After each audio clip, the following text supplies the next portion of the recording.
Bonjour chers internautes, bonjour chers amoureux de l'entrepreneuriat. Bienvenue ce vendredi sur notre plateforme Accompagne-moi. Vous êtes dans notre rubrique 30 minutes pour l'entrepreneuriat. Je suis heureux de vous retrouver pour le sous-thème de ce jour que nous avons intitulé « La gestion du temps et des priorités ». Nous sommes toujours dans notre thématique, la place de la discipline dans l'entrepreneuriat. La semaine dernière, nous avons fait une introduction à cette thématique. Aujourd'hui, nous rentrons à plein pied dans le vif de notre sujet. C'est la gestion du temps et des priorités. C'est quoi le temps? Nous disposons tous de 24 heures dans une journée. Dieu seul sait comment est-ce que nous passons notre temps, comment est-ce que nous dépensons les heures dont nous disposons dans une journée. Sachez que le temps, c'est une dimension physique fondamentale qui mesure la durée des événements, la séquence dans laquelle ils se produisent et la vitesse de leur déroulement. Le temps est souvent perçu de manière linéaire, allant du passé, passant par le présent et nous conduisant vers le futur. En physique, le temps est une grandeur mesurable, tout comme l'espace, tout comme la masse, tout comme la température. D'un point de vue philosophique, le temps est un concept plus abstrait et complexe. La mesure du temps a évolué avec la civilisation. Elle a débuté avec des phénomènes naturels d'astronomique.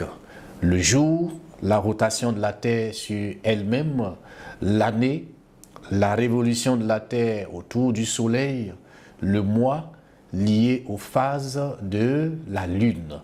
Aujourd'hui, nous sommes tous tenus par le temps, nous marchons dans le temps, nous marchons par le temps. En psychologie, le temps est intimement lié à la mémoire et à l'anticipation. Notre perception du temps peut être subjective et variable. Le temps passe plus vite qu'on ne s'amuse et plus lentement qu'on ne s'ennuie. En sociologie, la gestion du temps est au cœur de l'organisation de toutes nos sociétés modernes. Les horaires de travail, les rendez-vous et les délais structurent notre vie collective.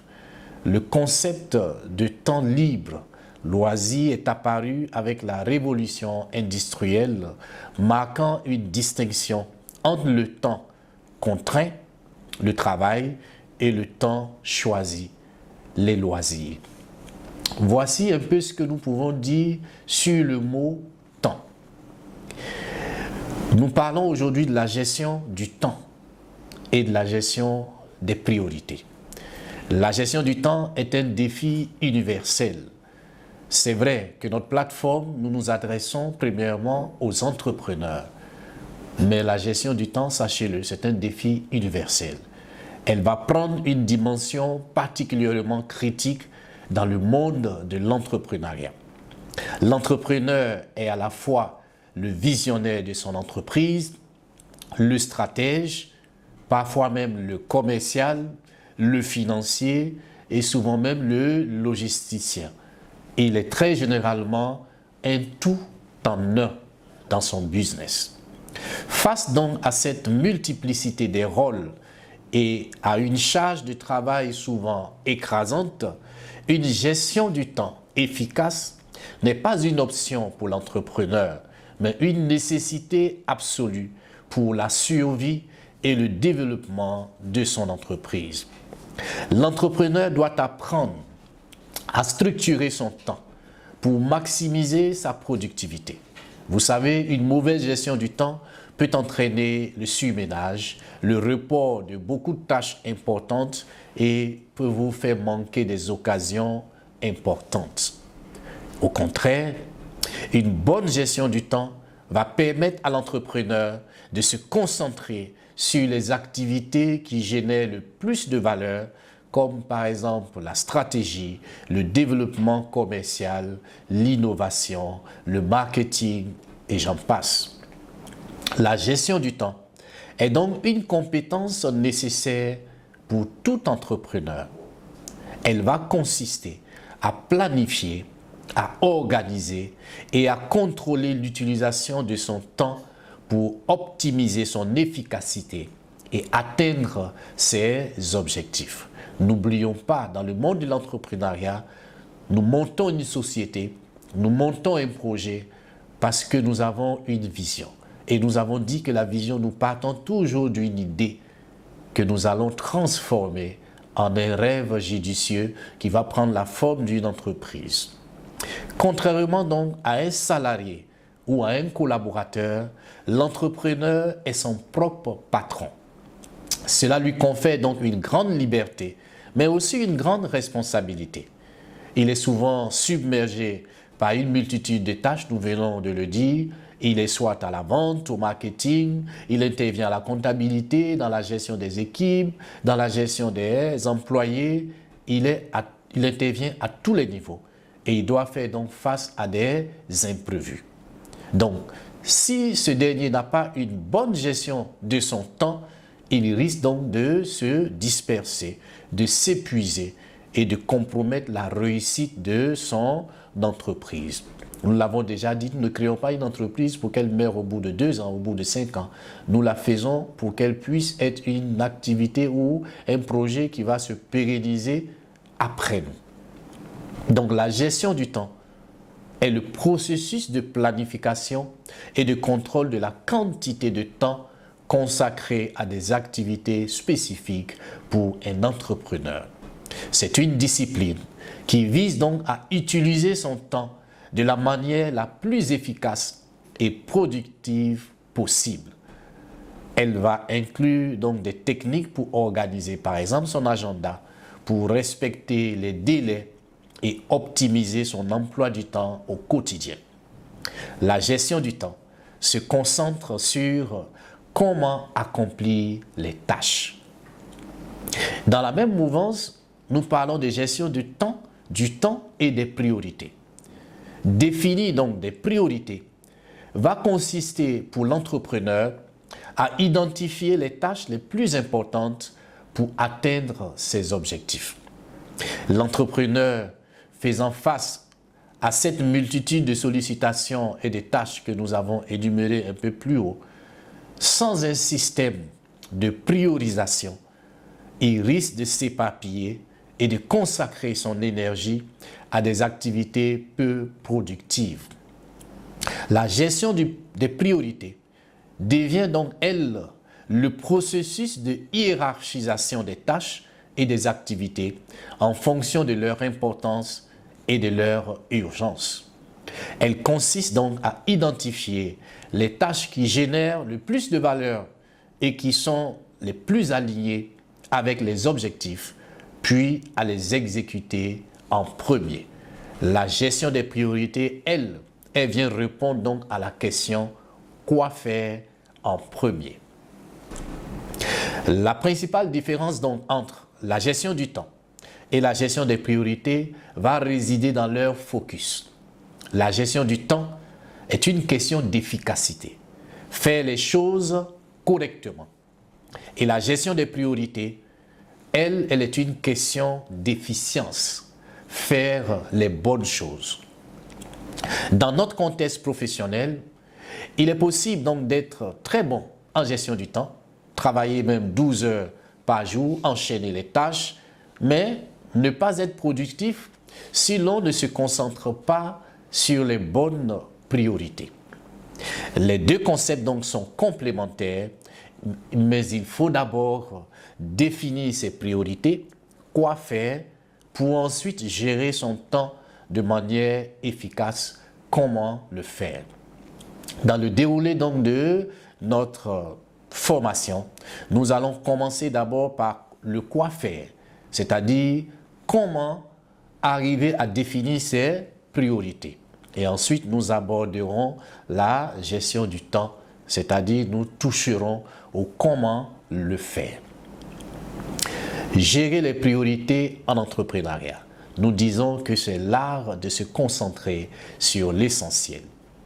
La gestion des priorités en entrepreneuriat est cette capacité à l'entrepreneur à identifier, à classer et à exécuter les tâches qui génèrent le plus de valeur et qui sont le plus alignées avec les objectifs stratégiques qui ont été définis pour l'entreprise.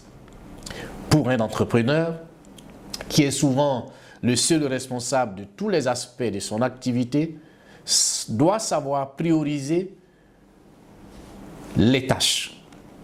Il doit pouvoir éviter de se disperser, il doit apprendre à optimiser son temps et il doit être le garant de ce que j'appelle la croissance durable. Donc, je peux dire que c'est l'art de se concentrer sur l'essentiel et d'apprendre à déléguer ou à éliminer le reste. Quand on est un entrepreneur, nous disons que nous avons beaucoup de responsabilités. Nous sommes responsables de l'entreprise tout entière, nous sommes responsables de collaborateurs, de partenaires. Ça fait beaucoup de choses à faire. Donc, en tant qu'entrepreneur, vous n'allez pas vous réveiller le matin, vous trouver dans votre structure et vous mettre à faire, voilà, ce qui vous tombe sur la main. Nous disons qu'il est fondamental d'apprendre à définir des priorités, ce qui va consister donc à identifier les tâches les plus importantes qui vont nous permettre d'atteindre les objectifs que nous avons assignés à notre entreprise, les objectifs après lesquels nous courons. Donc, un entrepreneur faisant face donc à la multitude de sollicitations, voyant ces nombreuses tâches, il doit apprendre à mettre en place un système de priorisation. Sinon, nous disons le risque, c'est qu'il peut s'éparpiller et il peut consacrer son énergie à des activités qui ne sont pas très productives. Gérer donc les priorités, c'est une compétence importante pour tout entrepreneur pour réussir dans la gestion de son entreprise. Donc, confronté à cette avalanche de tâches, à cette avalanche de responsabilités et d'imprévus, nous disons que l'entrepreneur doit être capable de distinguer ce qui est important de ce qui est simplement urgent. C'est cette capacité donc à se concentrer sur les activités qui ont le plus d'impact sur la croissance et la pérennité de l'entreprise qui va faire la différence entre les entrepreneurs qui réussissent et ceux qui ont du mal à stabiliser leur business. Pourquoi nous disons que la gestion des priorités est essentielle pour les entrepreneurs? L'entrepreneuriat, nous le savons tous, nous l'avons déjà dit maintes fois à cette tribune, c'est un voyage excitant, mais il est aussi semé d'embûches. Accepter d'entreprendre, c'est accepter de gravir des montagnes difficiles à franchir. Donc les entrepreneurs portent de nombreuses casquettes. Nous venons de le dire. Donc avec cette liste de responsabilités, avec cette avalanche de tâches à faire qui ne cesse de s'allonger au fur et à mesure que l'entreprise gagne en taille, il est facile de se sentir submergé. C'est là que la gestion des priorités va rentrer en jeu. Pour un entrepreneur, bien gérer ses priorités, ce n'est pas simplement une compétence organisationnelle. Nous disons que c'est une question de survie et de croissance. Sans une gestion efficace des priorités, il est facile de se sentir dépassé, de manquer des occasions importantes ou de consacrer du temps à des activités à faible impact qui ne rapportent rien sur la productivité de l'entreprise. Et donc nous disons qu'une bonne gestion des priorités va aider l'entrepreneur dans un premier temps à maximiser l'efficacité et sa productivité. L'une des plus grandes erreurs qu'un entrepreneur peut commettre est de confondre être occupé et être productif. Ce n'est pas une question d'entrepreneur, c'est une question à laquelle chacun de nous doit être capable de pouvoir répondre. Parce que même si vous n'êtes pas entrepreneur, vous avez des responsabilités au sein de vos entreprises, vous avez des responsabilités au sein de votre famille. Être occupé est différent d'être productif. Travailler sans cesse sur des tâches de faible valeur peut vous donner l'impression d'avancer, mais cela ne vous mène pas vers vos objectifs. En priorisant, vous vous assurez de concentrer votre énergie et votre temps sur des activités qui ont le plus grand impact sur la croissance de votre entreprise, sur la croissance de votre business. En appliquant donc des méthodes, comme par exemple la matrice d'Eisenhower qu'on verra tout à l'heure, qui classe les tâches en fonction de leur urgence et de leur importance, vous pouvez identifier ce qui est vraiment important. Par exemple, au lieu de passer des heures à perfectionner un logo, c'est important, mais ce n'est pas urgent. Un entrepreneur devait plutôt se concentrer sur une proposition de vente qu'on lui demande, parce que cette proposition de vente-là va pouvoir générer des revenus immédiats. Donc, cette tâche-là, elle est importante et elle est urgente. Deuxième, l'entrepreneur va pouvoir assurer une meilleure prise de décision. Quand tout est une priorité, rien ne l'est vraiment. Les entrepreneurs sont constamment confrontés à des décisions. Faut-il investir dans une nouvelle campagne publicitaire? Faut-il s'engager dans la mise en place d'un nouveau produit? Faut-il embaucher un nouvel employé pour telle ou telle activité? Bon, sans une vision claire de ce qui est prioritaire, ces décisions-là deviennent arbitraires et souvent inefficaces. La gestion des priorités vous offre donc un cadre pour pouvoir évaluer chaque opportunité et chaque défi en fonction de vos objectifs stratégiques à long terme. Cela vous permet donc de prendre des décisions éclairées, basées donc sur des faits et des objectifs plutôt que sur le stress ou l'intuition. Troisièmement, l'entrepreneur va pouvoir réduire son stress et le risque de burn-out. Vous vous rappelez, dans une de nos lives précédents, nous vous avons dit, l'entrepreneur est un être solitaire. C'est quelqu'un qui est exposé généralement à un grand stress et à un risque de burn-out. Le stress est une réalité quotidienne pour de nombreux entrepreneurs.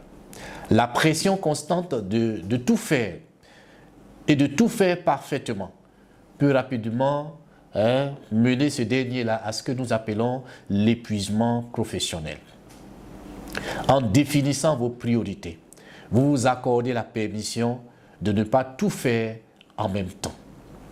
Vous pouvez vous concentrer sur une ou deux tâches majeures à la fois, ce qui va rendre agréable le travail que vous êtes en train de faire et va vous accabler le moins possible. Pour l'entrepreneur, cela va favoriser la croissance de l'entreprise. Vous savez, au final, la gestion des priorités est directement liée à la croissance de l'entreprise. Une entreprise qui ne se concentre pas sur les tâches prioritaires est une entreprise qui stagne et qui est appelée à disparaître. En priorisant, vous allouez des ressources. C'est votre temps, c'est votre argent, c'est votre énergie, mais vous allouez ces ressources-là aux domaines qui produiront le meilleur rendement. C'est ce qui va vous permettre donc de saisir des opportunités, voilà, de surmonter des défis et d'atteindre vos objectifs à long terme.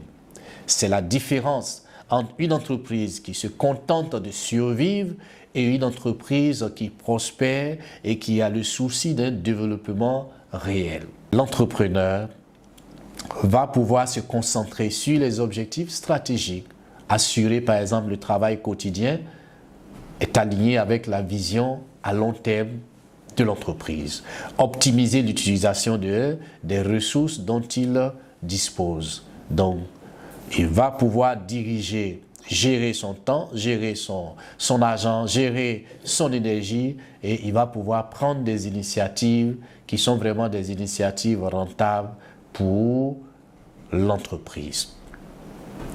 Nous vous avons défini le temps. Nous avons expliqué ce que c'est que la gestion du temps et des priorités. Nous avons dégagé 2 sous-thèmes, la gestion du temps et la gestion des priorités. Et nous avons dit que c'est d'abord les priorités qu'il faut gérer avant de s'attaquer à la gestion du temps. Nous allons voir les méthodes et techniques pour gérer les priorités. Nous avons plusieurs outils. Nous allons pouvoir parcourir peut-être au moins un outil. Sinon, nous verrons peut-être 2 outils. Et la semaine prochaine, nous allons pouvoir continuer. Nous disons et nous rappelons que la gestion des priorités, c'est une compétence importante que tout entrepreneur doit pouvoir développer. Cette compétence-là va lui permettre donc de maximiser son efficacité, de réduire son stress, de s'éviter un burn-out et de s'assurer que les efforts vont être concentrés sur les activités à forte valeur ajoutée. Plusieurs méthodes donc peuvent aider les entrepreneurs à établir et à maintenir leurs priorités. Nous commençons par le premier outil que nous appelons matrice d'Eisenhower. La matrice d'Eisenhower, aussi connue sous le nom de la matrice urgence-importance, est un outil de gestion du temps et des priorités extrêmement efficace. Son principe est simple. Il s'agit donc de classer toutes vos tâches en fonction de 2 critères. L'urgence, est-ce que la tâche demande-t-elle une attention immédiate? Deuxième critère, l'importance. La tâche contribue-t-elle à la réalisation de vos objectifs à long terme? En croisant donc ces 2 critères, on obtient 4 cadrans, chacun correspondant à un type d'action précis. Les 4 cadrans, cadran numéro 1, tâches importantes et urgentes, à traiter en priorité et à faire soi-même. Cadran numéro 2, tâches non urgentes mais importantes, à traiter rapidement et à faire par soi-même. Cadran numéro 3, tâches urgentes mais moins importantes, peuvent attendre, peuvent être déléguées. Et cadran numéro 4, tâches inutiles, pas inutiles dans le sens que ça ne mérite pas d'être fait, mais pour l'entrepreneur, ça veut dire que ce n'est pas une tâche pour laquelle il doit s'apitoyer là-dessus. C'est des tâches, à la limite, on pourra déléguer, sinon on pourra reléguer ça à un rang secondaire, on trouvera une autre plage horaire pour s'en occuper. Le cadran numéro 1, nous disons tâches urgentes et importantes à faire soi-même. Ce sont ce que j'appelle les tâches prioritaires qui vont vous demander donc une action immédiate. Ce sont souvent des crises, des problèmes urgents ou des échéances imminentes auxquelles il faut faire face. Par exemple, une panne de serveur à réparer, un client mécontent à gérer immédiatement, un rapport à finaliser pour le lendemain. L'objectif est de réduire autant que possible le nombre de tâches dans ce cadran en planifiant et en anticipant. Nous, en tant qu'Ivoiriens, nous avons vraiment de mauvaises habitudes. On voit beaucoup de collaborateurs, beaucoup de travailleurs qui arrivent au travail, qui sont concentrés par exemple sur leur téléphone, qui passent le temps sur les réseaux sociaux. Le temps de s'en rendre compte, on a déjà fait 45, on a déjà fait 1 heure de temps. Est-ce que le passage sur ces réseaux est prévu dans votre travail? Est-ce que votre fiche de poste mentionne cela comme étant une activité à faire? Cadran numéro 2, tâches importantes mais non urgentes. Ce sont des tâches à planifier. Ce sont les tâches les plus importantes pour votre réussite à long terme. Elles ne sont pas urgentes, ce qui va vous permettre donc de les planifier et de les réaliser sans pression. Par exemple, la planification stratégique, le développement de compétences, la construction de relations, l'exercice physique, la maintenance préventive. C'est dans ce cadre que vous devriez passer la majeure partie de votre temps pour prévenir les crises et atteindre vos objectifs. Nous étions au cadran 2. Cadran 3, nous disons tâches urgentes, mais non importantes. Et ça, nous disons que ces tâches-là doivent être déléguées. Ce sont donc des tâches qui vont vous interrompre ou qui vont vous empêcher de vous concentrer sur ce qui est vraiment important. Elles peuvent sembler urgentes pour les autres, mais elles ne contribuent pas directement à vos objectifs. Par exemple, certaines réunions qui ne sont pas essentielles pour vous, des appels téléphoniques inattendus, des emails à faible valeur ajoutée. Vous venez le matin, vous ouvrez votre ordinateur, voilà, vous voyez plein de mails, peut-être qu'il y a 1 ou 2 mails seulement que vous attendiez. Voilà, tout le reste, c'est des mails pas importants, mais vous allez commencer à les ouvrir tous. Et quand vous allez vous rendre compte, vous êtes à 30-40 minutes de passer, voilà, sans avoir navigué vraiment sur quelque chose qui a de l'importance. Donc, nous disons que ici, lorsque vous êtes dans le cadran numéro 3, vous devez déléguer les tâches qui se trouvent là-bas. Vous avez certainement des collaborateurs qui peuvent s'en occuper. Nous parlons à l'entrepreneur. Cadran numéro 4, c'est des tâches. Non seulement elles ne sont pas urgentes, et elles ne sont pas non plus importantes. Nous disons que c'est des tâches qu'il faut éliminer. Ce sont les tâches qui vont vous faire perdre du temps et ne contribuent en rien à vos objectifs. J'ai donné l'exemple, c'est des distractions sur les réseaux sociaux, des pauses café prolongées sans but, des tâches administratives inutiles. Ces activités-là doivent être réduites ou éliminées au maximum pour pouvoir se concentrer sur l'essentiel. Comment utiliser cette matrice? C'est simple.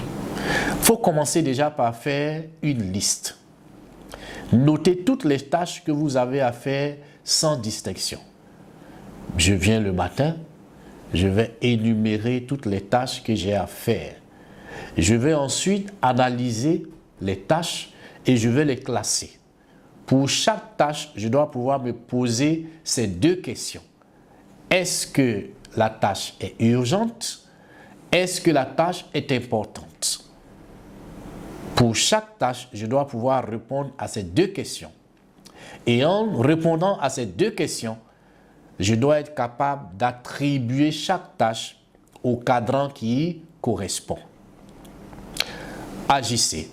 Concentrez-vous d'abord sur les tâches du cadran 2 pour minimiser l'apparition donc des tâches du cadran 1. Ensuite, pour les cadrans 3 et 4, nous avons dit déléguer ou éliminer tout le reste.